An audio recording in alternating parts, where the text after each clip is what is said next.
প্ৰায় কেবা হাজাৰ মেছেজ আহিছে যে গুৱাহাটীলৈ গ'লে কাটিম বুলি সেই প্ৰেক্ষাপটত যাব পৰা নাই সেই সময়ত খুব মন আছিলে গৰিমাৰ ওচৰত থিয় দিয়া মোৰ পৰিয়ালৰ নিচিনা মোৰ ভগ্নী গৰিমা বা দলটোৰ লগত এই ঘটনাটোৰ পিছত থিয় দিব পৰা নাই কিন্তু কিয় পৰা নাই ৰাইজ গম পাইছে কাৰণ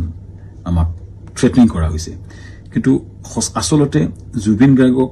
মৃত্যুত আমি দুখী নেকি এই কথাখিনি খুব কিছুদিন ধৰি সোশ্যাল মিডিয়াত কিছুমান ব্যক্তিয়ে টিআৰপি আশাত মামাকে দুখী সজাই কেংগেৰু কাউট পাতি যে নিজৰ ডিগ্ৰী দিলে কিন্তু আসলতে কথাটো কি জুবিন গাৰ্গক আমি কিয় মাতি আনিছিল শ্ৰদ্ধা ৰাইজ আমি যেটো নৰ্থ ইষ্ট ফেষ্টিভেল ডিল কৰো হেতু উত্তৰ পূবৰ বিভিন্ন সংস্কৃতি বা খাদ্য বা পৰ্যটনৰ প্ৰসাৰ কৰা হয় প্ৰথম 2013 চনত পাতোতে আমি জুবিন গাৰ্গৰ লগতে কথা পাতিছিল তেখেতেই আমাৰ ব্ৰেণ্ড এম্বাসেডৰ হিচাপে গাইড কৰিছে যে মই সংযুক্ত থাকিম অনুষ্ঠানটো আমি একেলগে কৰিম টিভিত বা বিভিন্ন মিডিয়াত তেওঁ বহুবাৰ কৈছে যে শ্যামকানুৰ সৈতে মিলি আমি নৰ্থ ইষ্ট ফেষ্টিভেল পাতো দিল্লীত বা বিশ্বৰ বিভিন্ন ঠাইত তেওঁ নিজে ইয়াত সংযুক্ত আছে বুলি বহু ভিডিঅ' আছে মই আপোনালোকক জনাম দেখুৱাম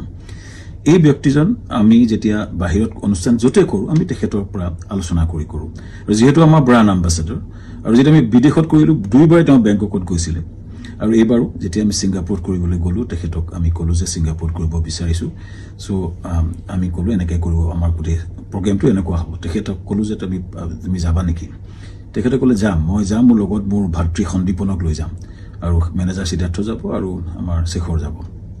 সো এনেকৈ কলে কোৱাৰ পাছত আমি পিছত আৰু কি সংগীত শিল্পীও আহিলে সো কোৱাৰ পিছত আমি আয়োজন কৰা প্ৰক্ৰিয়া আৰম্ভ কৰিলো আৰু প্ৰথম কথা শ্ৰদ্ধা ৰাইজ জুবিন গাৰ্গক মতাটো পাপ নহয়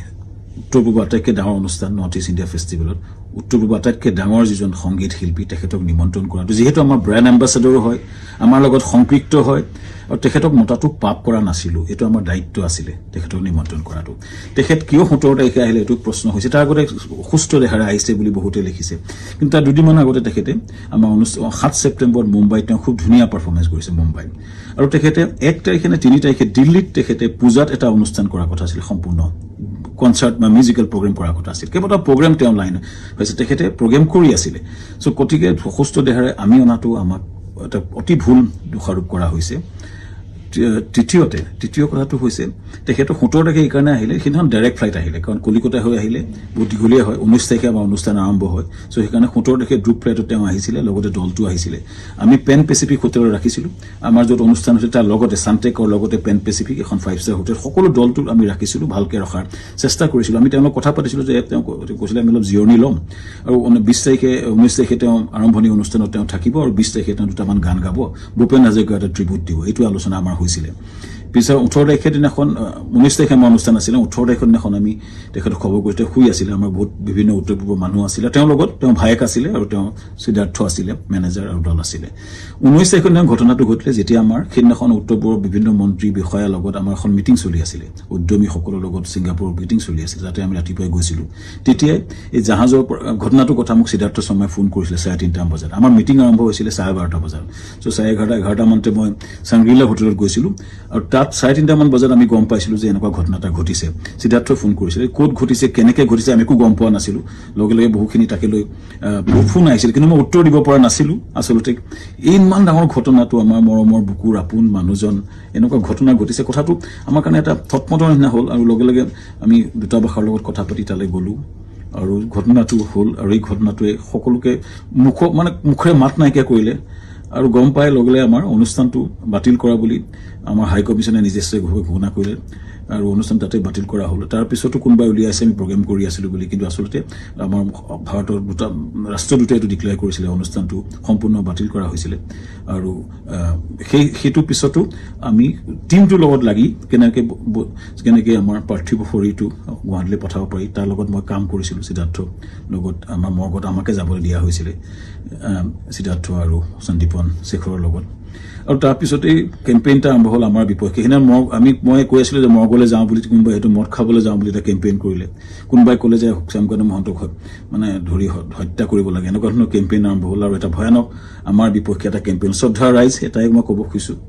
যে আমি গোটেই প্ৰক্ৰিয়াটোত কোনো পদ্ধতি জড়িত নাছিলো য'ত ঘটনা ঘটিছিল তাত 12-13 মান অসমীয়া সমাজৰ লোক আছিল আৰু বিভিন্ন দলটো আছিল যেতিয়া ঘটনাটো ঘটিছিল তাৰ বহু দূৰত আমি আছিলো আমাৰ দলটো বহু দূৰত আছিল সো আমাক দোষাৰোপ কৰি এই প্ৰক্ৰিয়াটো কিয় কৰা হৈছে কিছুমান ব্যক্তিয়ে ইচ্ছা কৰি এটা ডাঙৰ কেম্পেইন কৰি পেলাই আমাক বদনাম কৰাৰ বা হত্যা কৰাৰ প্ৰক্ৰিয়া যেটো কৰিছে শ্ৰদ্ধেয় ৰাইজ তাৰ এটা ন্যায় বিচাৰিছো এতিয়া এসআইটি হৈছে আমি খুব আদৰণি জনাম যি প্ৰশ্ন হয় উত্তৰ দিব বিচাৰিছো কাৰণ আমাৰ ফালৰ পৰা আমি ক'বলগীয়া কথাখিনি আমি কম আমি আদৰণি জনাইছো সঠিক তদন্ত হোক কিন্তু এই যেটো ঘটনা ঘটিছিল জাহাজখনত বহু দূৰত আমি আছিলো আৰু আমাক এই ঘটনাটো সময়ত এই যিজন ব্যক্তি আছে তেওঁলোকে তাৰ কথা ক'ব পাৰিব কিন্তু আমাক এই ঘটনাটো সময়ত আমাক সম্পৰ্কে কোৱা আমাৰ একচুয়ালি আমি নাজানিছিলো কিন্তু এটা কথা হয় এই যেটো ঘটনা হ'ল এই ঘটনাটো আমাক সম্পূৰ্ণৰূপে বিধ্বস্ত কৰিছে আমাৰ জুবিন গাৰ্গ আমাৰ কাৰণে আছিলে সাহস জুবিন গাৰ্গ আমাৰ আছিলে ব্ৰেণ্ড এম্বাসেডৰ জুবিন গাৰ্গ আমাৰ অনুষ্ঠানটো মূল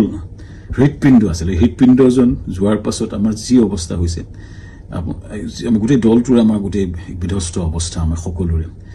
আৰু ইয়াৰ পাছত যেটো আক্ৰমণ হৈছে আমাৰ পৰিয়ালৰ ওপৰতো আক্ৰমণ হৈছে ফেক ভিডিঅ ওলাইছে ফেক ফোন কল ভাইৰেল হৈছে ইমান জুবিন গাৰ্গে এই অনুষ্ঠানটো নিজৰ বুলি আগুৱাই লৈ গৈছিল তেওঁ অনুষ্ঠানটো গুৰুত্বটো বুজি পেলাই নিজকে আগুৱাই লৈছিল আৰু সেইজন ব্যক্তিৰ স্মৃতিত আমি বহু কৰিবলগীয়া আছে কিবা যদি জীৱনত কৰিব বিচাৰো জুবিনৰ স্মৃতিত নিশ্চিতভাৱে কৰিব বিচাৰিম কিন্তু এই যেটো অন্যায় হৈছে যেটো মিছা অপবাদ দিছে ন্যায় হোক চৰকাৰক বিচাৰিছো ন্যায় হোক আৰু আমি ন্যায়ালয়ত যাব লাগিব আমাক দেখত